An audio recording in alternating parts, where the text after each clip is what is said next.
Hey people, you're back with Bunky. Let's rock another Vorcha and show you another way to play with Flamer. The build is actually strikingly similar to my Sentinel.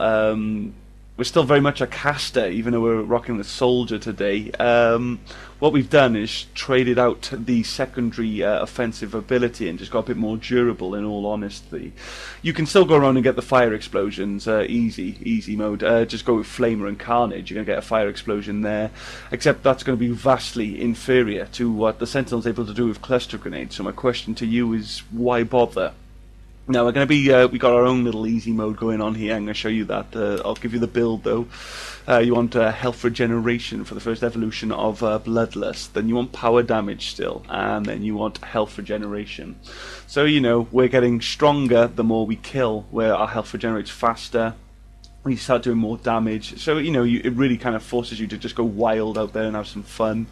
Bloodlust is a cool power, it really is. Flamer is the same. Okay, this is a really good way to build Flamer. Right, you just go with reach and then go with damage and then go with armor damage. We're really going to chew through those bosses. Skipping out of Carnage just because, yeah, I don't need it. Vorcha Resilience, it's still a caster, to be honest, guys. So go with damage and capacity, power damage, and then get yourself some weapon damage. Okay. And then finally for fitness, you want durability for first evolution, but don't bother with shield recharge. Vorcha's shields are crap, to be perfectly honest. Go get yourself martial artist, because his melee's pretty cool. There's some nice tricks to it. I mentioned them before in the Vorcha Sentinel, but I'll give them another shout out in the gameplay, don't worry. But essentially, if you decide to take out an enemy with a heavy melee, your melee's become stronger for it, and it's a good melee. So you know it's good to have this little extra, because you're really not going to benefit much from the shield recharge evolution. But then get yourself some fitness expert for the final one, and now we've got a tidy 1,313 health. 436 shield, 38 shields, but it's the health, that health that keeps coming back that we like. The weapon is going to be the acolyte. Okay, this is you'll see this come into play in the gameplay. Essentially, I'm going to show you why this rocks. It's super easy mode, actually, guys. You're probably gonna hate it or love it. But here you go. Stick the heavy barrel on it so we can do some more damage, and then rock that power magnifier. Thank you, Reckoning. Our Flamer is going to be beastly in this gameplay. And then the other reason why this acolyte's going to work great for us is we're finally going to start churning through that stockpile of cryo rounds. I'm sure everybody has. You can certainly see that I've got quite a tidy stockpile of it. It's such a forgettable ammo. It's not a bad ammo, but it is forgettable. Again, to the reasons why in the gameplay, but stick that on. That's going to work great for us. And what we're doing here. The armor bonus is going to be the power amplifier. Okay, really going to start burning through those enemies. The gear bonus, we're going to continue to burn through those enemies. We're going to rock the engineering kit. Okay, this is just piling on the power damage bonuses here. And then obviously the weapon bonus is going to be a pistol rail amp, because that's what we're going to need for the acolyte. Let's jump into the gameplay and show you how this works. Here we go then. So it's me, Dom, and Myth, and Dom's friend here, Jay Vader. He's a bit of a newbie player, but he's rocking the Krogan Vanguard, so he's going to be fine. I think he's even got the Riga Carbine on that bad boy, and if you saw my my video, I think you'll know that by now that the Krogan Vanguard does not go down easy. So yeah, he's a really easy character to jump into the higher difficulties with. He really is. He's like impossible to kill. But enough about the Krogan Vanguard. We're here to see the Vorcha Soldier. Yeah, so, you know, I'm going to be running around rocking Flamer again. I mean, like I said in the Sentinel video, you really can't expect a Vorcha player not to have Flamer. It's just what they're all about. It really is, unless you're rocking the Hunter, which most people don't for real reasons. You might be getting a slight feeling of deja vu. It is another Vorcha gameplay on Vancouver against the Reapers. What are the odds? But it's happened. Sorry guys, I think I even started the same by getting rid of the missiles. But honestly, the only reason I actually have this build is because I wanted to get the Blood Pack banner, and this is the challenge I needed to beat to get it. I needed to do so many waves of the Vorcha Soldier. And, you know, this is just I mean, like I said just moments ago, Vorchas are like all about Flamer, and this is a really great way to make Flamer work. It's also a great excuse to get through those cryo rounds. I mean, I know most people must have a huge stockpile of these. It is a forgettable ammo, unfortunately. Fortunately, we can get cryo explosions much more reliably now than we ever could before, but even then it's a bit touch and go. All the other ammo in the game does let your gun do additional damage. You know, they do an extra percentage of damage, whereas the cryo rounds don't. They add there's no extra damage bonus with cryo rounds. Literally, your weapon does the damage it does by default when you've got that active on your gun, which probably deters most people just because of that. I mean, literally every other ammo does additional damage apart from cryo, so most people are obviously going to pick the others just so they can, you know, put more damage out. It's that simple. Also, I mean, there's the whole thing it boasts is like this slow mechanic. You can slow down the enemies if you hit it. I mean, that's really forgettable. I mean, I slow down marauders and collector captains and stuff, and they can still really gun you down just as fast as they normally could. I mean, I don't think an enemy's movement speed has ever been an issue, apart from like maybe hunters and phantoms, and even then I don't really see it in play much. It's just generally a forgettable mechanic in the game, this whole slowdown thing. So, you know, that being what the cryo rounds boast is obviously another reason why you probably don't pick them up much. And then, you know, like I said, the other thing is the fact that you can get cryo explosions, but then that's really unreliable source of cryo explosions, because to set up a cryo explosion, the enemy needs to be frozen solid. And the cryo rounds only give you a chance of freezing the enemy, and it's a rather low chance of freezing them, to be honest. It's like less than half the chance. You got less than half the chance of setting up a cryo explosions with this ammo than you do with disruptor ammo set to tech burst. Okay, like a disruptor ammo's got like a 5. I don't even know what the number stands for or how it works, but they say it's like a 5 for chance of setting up an electrical combo of disruptor rounds, whereas this one's only like 2.2. So it's a pretty unreliable source for cryo explosions, and you know, if that's what you want to go into the game and do, you're probably better off with a power, a freezing power, as opposed to this cryo ammo. And honestly, I'm sick of seeing it, because I get cryo rounds all the time. Seriously, a true story now. I bought 7 premium Spectre packs in a row, and I got 14 cryo rounds for. That was so upsetting. That was so frustrating. I can't. It's so annoying. I mean, literally, if I had gotten any other ammo, it would have been better. Literally, any other piece of equipment would have been better. But there you go. I've got a massive stockpile of this stuff, just because there's always better options, to be perfectly honest. And the fact that, and I get it so frequently, it's almost like the game knows it's crap, and it's a real dummy prize, to be honest.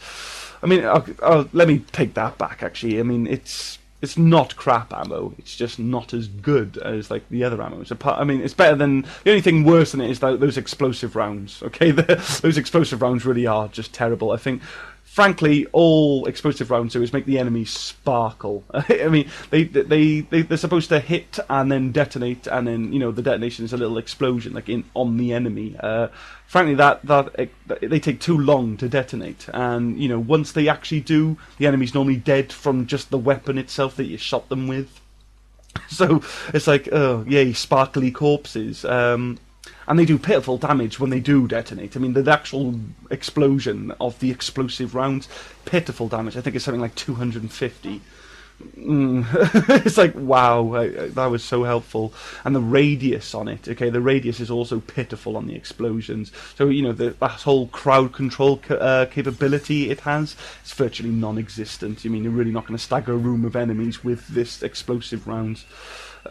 You're just not. I'm really shocked that they never buffed the explosive rounds to something that's more viable on higher difficulties, because really it's bronze ammo. It absolutely is. You know, that's why I never recommend explosive rounds on anybody unless you have like nothing else, because at least they do additional damage, unlike cryo rounds.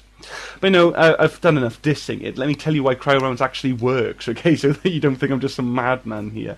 What the other thing cryo rounds boasts is it will weaken armor up to 65% for 5.5 seconds.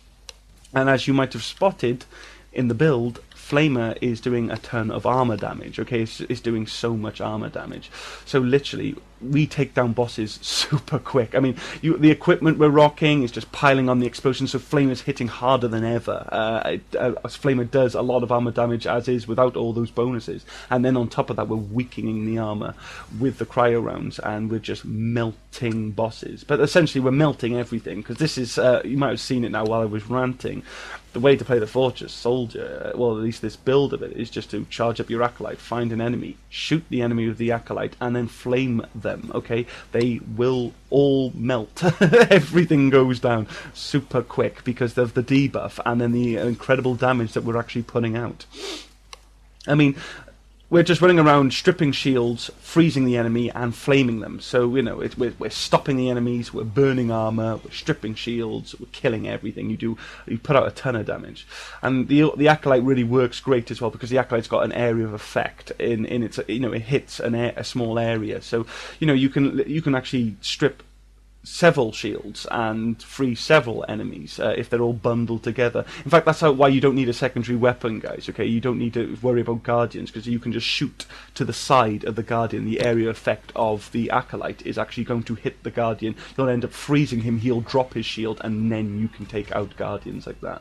Really, that's the only thing that slows you down. You kind of want to aim for the lower corner of their bodies, like literally try and aim around the side of their legs and stuff, and you'll probably get them round. You can also do that over cover. When you've got an enemy hiding over cover, just pop the acolyte just over cover, and the area effect is going to hit the enemy every time, and then they're probably going to stand up and freeze, and then you can just burn them as well. So literally you can just rip enemies from cover, debuff them, slow them down, take down their shields, and melt them.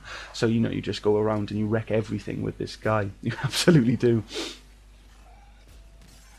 I mean, the acolyte, essentially what's also great about the acolyte, because it just takes off the shields, it's a really reliable source for setting up explosions with whatever ammo you're applying, and obviously in this case it's cryo. But that's what you want with your gun. You don't have to go with the acolyte, okay? There's plenty of, I've mentioned several times in my other videos, there's lots of great guns for setting up explosions with ammo. The Scorpion, okay, another pistol, okay, so if you stick the ammunition of that gun on the enemy, it pretty much every time sets them up for that explosion, so the Scorpion's fantastic on him. That's also obviously staggers enemies too, so, you know, it's better, you've got the whole cryo, explosive rounds thing going on there too. But no, Scorpion, really good thing. Talon as well, okay, the Talon's got a 150% damage buff to shields and barriers, so that's really good for taking down the ammo, and it hits hard with multiple pellets. And in that respect, it sets up explosions really well, so you can go with the Talon, you can actually do more weapon damage there as well. I mean, you could go with the SMGs, because they do, because of their DPS, like I mentioned in the Volus Adept video that I just did. That's a really good way of setting up explosions as well. They were applying the ammo when you've got that high DPS, and obviously the SMG's also got the power magnifier mod on there as well. But honestly, an SMG would work better as a secondary weapon if you wanted to take one on, just so literally so you don't have to sort of do trick shots with guardians, or you whittle down the bosses with your flamer. You can obviously just change to your SMG and start doing some nice DPS with that. But look, guys, armor's really not an issue. I am just making the approach to the upload is just a complete death trap for these slow, hulking enemies of the Reaper units. I'm just melting anything that comes towards me. They are moving slower, okay, as much as I say the mechanic is forgettable, they are just slowly dredging towards me, and I am just burning them away as they do it. But yeah, you can also, if I had, I could switch to an SMG and just plow in some weapon damage in, but I could, like, cause especially in this now, when we're holding a position and I'm just melting hordes of enemies, I'm actually going to be using the full Flamer effect, and eventually Flamer's going to get a longer recharge speed because of it. So in that case, when it's recharging, I could just put in a lot of damage with an SMG. So things like the Hurricane, the Tempest, and the best one would be the Blood Pack Punisher, okay, because that does a ton of armor damage. There's some shotgun options, though. I mean, there's some great shotgun options. The Geth Plasma Shotgun's great because it staggers with every shot. It sort of homes in on the enemies and makes hitting the enemies super easy.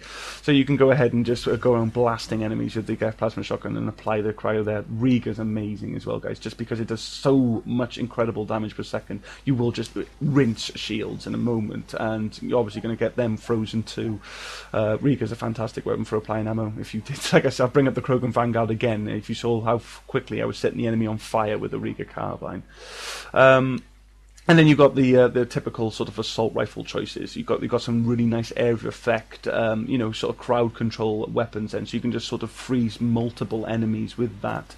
You can just go ahead and rock something like the Falcon and the Striker and the Aedis anti-synthetic rifle. Okay, you can just stagger up a room, freeze the entire room, and then melt the entire room, because you put the flamer on and you just, you literally just wave the flames all over the place. You will melt everything.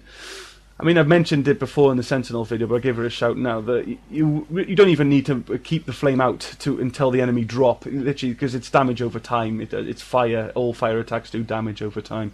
So, basically you can strip their shields, you hit them with flavor, get them to half health and stop, and then you just walk away. The damage over time is going to finish that enemy off for you. Because if you cancel a flamer or don't use the full length of its animation, it actually recharges much faster in a similar way that Tactical Cloak does, okay? You want to actually avoid using the full length of flamer. You only really want to be using the whole flamers when you're taking on, like I was doing in the upload earlier, just like melting hordes of enemies, just because I'm killing them all, and there's no reason to just make sure they die during the attack, because the damage over time is incredible. It really is. But no, you don't just need. I mean, as awesome as it would be to go around just staggering the room and setting up a load of cryo, or just debuffing a load of enemies for your flamer.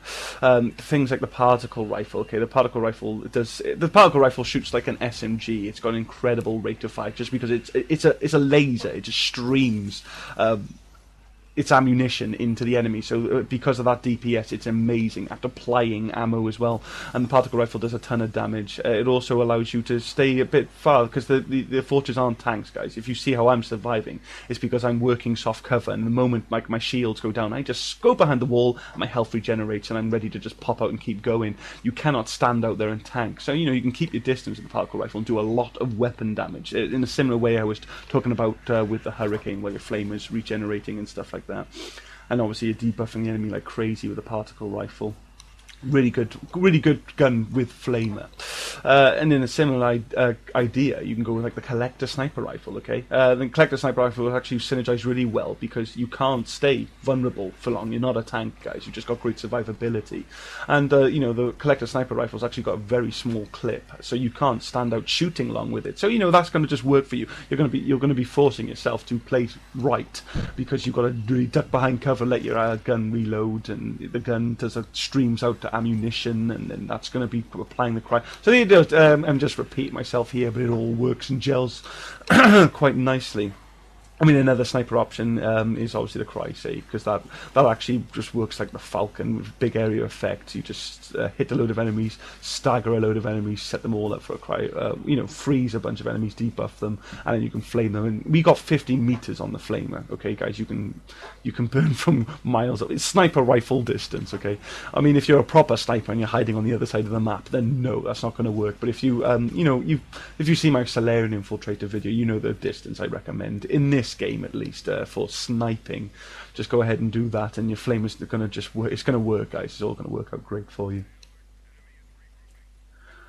And obviously I've got the cryo ammo on, guys. That's what I recommend. I mean, you can go the other elemental ammo. You can stun the enemies with disruptor. You can do additional damage over time with incendiary. But that's really not the point of this build. This is a chance for you to use some cryo rounds and see how to put cryo to good work. Okay, when you're rocking attacks like fire attacks that do damage over time, anything that does a lot of armor damage, if you can weaken the armor again with your cryo rounds, you're just going to do even more, so it's going to work out great for you. That's why I'm going to recommend you just roll with, guys. Just stick the cryo rounds on there. I've got the power amplifier as well, because I hope you can see just how much damage we are doing with this flamer. Okay, just really piling on the power damage.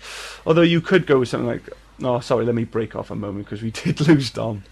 He's not coming back, guys. He's not coming back. Yeah, we got like a message off him when he was on his mobile phone telling us that he forgot his internet company was doing maintenance at this time, and he won't be back on until tomorrow, like the middle of tomorrow. So yeah, Dom's gone. He completely forgot. He said he jumped into the game. Yeah, I'll help you with a video. Oh, hang on, no, I'm not going to have internet tonight. So okay, so it's a 3-man operation for the rest of it, but we're not going to have any problems here. I mean, I've got the Krogan Vanguard who's just running around charging into things, setting up fire explosions, and there's Myth as well who's rocking the Fury. She goes around detonating her own bombs like crazy, but in the mix she's also getting off fire explosions for me as well. So I've got some really great partners for this game. I'm getting fire explosions I just normally wouldn't get without the right teammates. But that's not what this is about. It is literally just sort of immense power damage. That's why I want to get back onto the equipment, and I'm rocking the power amplifier.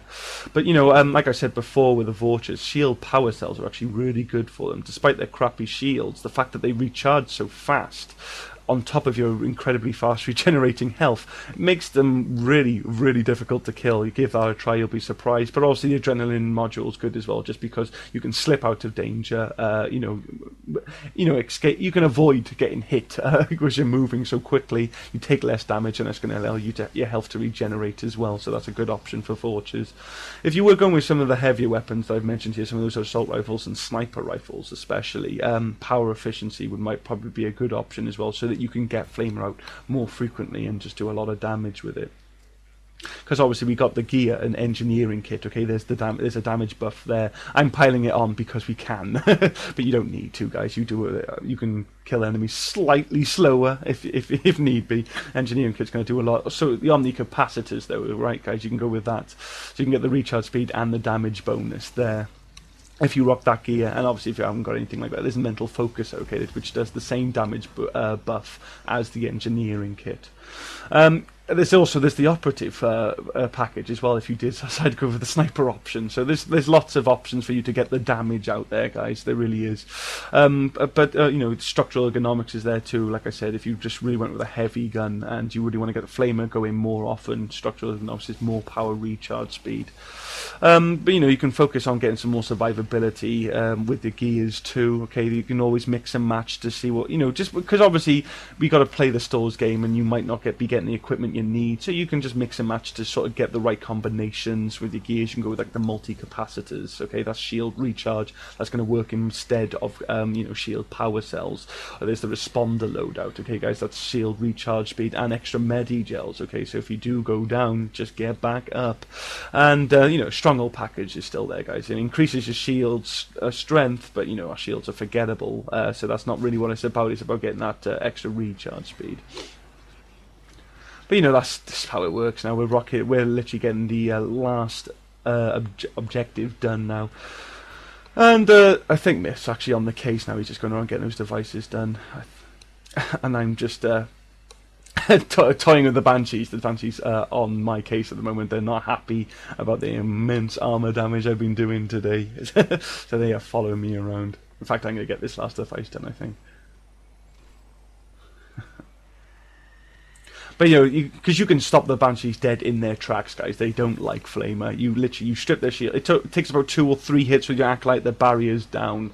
Then you start hitting them with the Flamer, and then the damage over time forces the Banshee into a caster stance, and she's really vulnerable in her caster stance because the Vorcha's evasive abilities are really easy to get around her warp balls and stuff like that. He has got a nice evasive ability because you can actually steer the camera while you're moving left and right with it, so you can basically you just got great flexibility in his movements. He is a really cool character. He's got some really nice movement to him. Although I have to say, this is just personal, this ain't no fact or anything, it feels like the Vorchas have gotten slower since I last remember them. I just feel like the Vorcha are slower. I don't know what I was doing differently back in the day, but I think their running speed is... I'm probably just tripping, but that's just my this is just me. Especially when I was doing this gameplay and I was running around Vancouver. It's what I do like this map, and it's quite a large lap that you get to do around it. I just felt like I wasn't getting around as quick as I used to. But that wasn't an issue, guys, because the flame has got incredible reach and does incredible damage with this build. So we're going to jump into extraction now and wrap things up. But essentially what I've done here with the soldier is something you can do with just about every character. Well, you can do it with every single character with the flamer ability, and you can rock all the different combinations I've mentioned as well. It's all going to work. But there you go, see, 3 acolyte shots of barriers down. And look, I flamed her for a little bit, and she already went into caster stance. It was too much for her. But yeah, anybody with flamer can do this. The thing is, the Sentinel's just... boss for setting up fire explosions, so I still recommend you go ahead and do that. But this is something you can just incredible to do with the Geth Trooper. Yeah, I think in fact that's how I did my platinum solo with him, guys. I did mention that before. I think it was the Turing Ghost video I mentioned that I did it with him. It was super easy because you just literally stop, like, things like the Bwncis and stuff that came out, they just stopped dead in their tracks. The Phantoms, you just strip their barrier with one shot of the acolyte, and then you just burnt them, because once their barriers are down, the Phantoms actually try to go into hiding, and you just burn them because you can see where they are, idiots. He's like, oh no, I can see you going into cover after I stripped your barrier, and you just follow them with the flamer. So it was just really easy to handle all the enemies with it, and the Geth Trooper's a tank, or at least he is with the build I'm going to be showing you guys. It's not how I traditionally played the Geth Trooper, but it was just a really easy way to get my platinum solo done. But no, something slightly different. I'll show you yet another way to rock flame with the Turian Geth Trooper when the time comes, okay? But right now we're rocking the Vorcha soldier, and this is something you can do with flamer. In fact, it just synergizes really well. You're going to do a lot of damage. I think it's a really accessible build as well. This is Dom's message telling me about why he's not online anymore. That he sends over from his phone. One thing I didn't give a shout, though, because I missed it during the gameplay, is why we've got the whole martial artist evolution, guys. The Vorcha's heavy melee sort of pounces on the enemy, so it's a good way of closing the gap, homing in on them. It does a lot of damage, and during that whole animation, you've got a lot of damage reduction. So it's a great way to finish off enemies, okay, guys? You can just flame them for a little bit, dive in, especially if you think you're about to go, if you're surrounded, just sort of dive in with the heavy melee. Just take a really nice damage reduction when you're doing it, take out that enemy, and then the melees get stronger, so you can do that again then, and to greater effect. So yeah, Vorchas are awesome. This is a great way to rock flamer. Really accessible way. I'm sure I'll be shocked if you haven't got cryo rounds, guys, but hope you enjoyed it. Please comment, rate and subscribe, and I'll bring you something fresh next time. Take care of yourself, guys.